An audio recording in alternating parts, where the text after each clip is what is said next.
you can't succeed with drugs.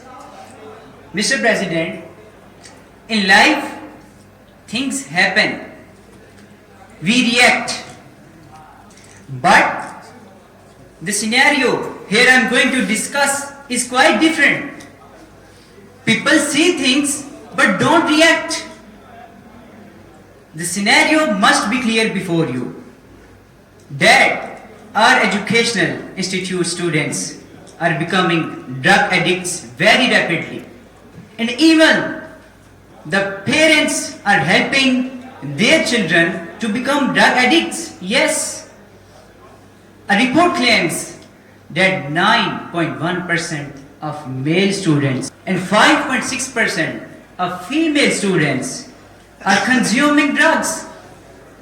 But they don't realize our religion has told us, إِنَّمَا الْخَمْرُ وَالْمَيْسِرُ وَالْأَنْسَابُ وَالْأَزْلَامُ رِجْسٌ مِنْ عَمَلِ الشَّيْطَانِ. So I call upon my fellow citizens to become the first generation to decide to be the last. Let's end this. The drug addiction must be end with us. And we should decide. We should not wait for any leader to come and speak on behalf of us. We should be the leaders. We are the Caliph of Allah Almighty on earth.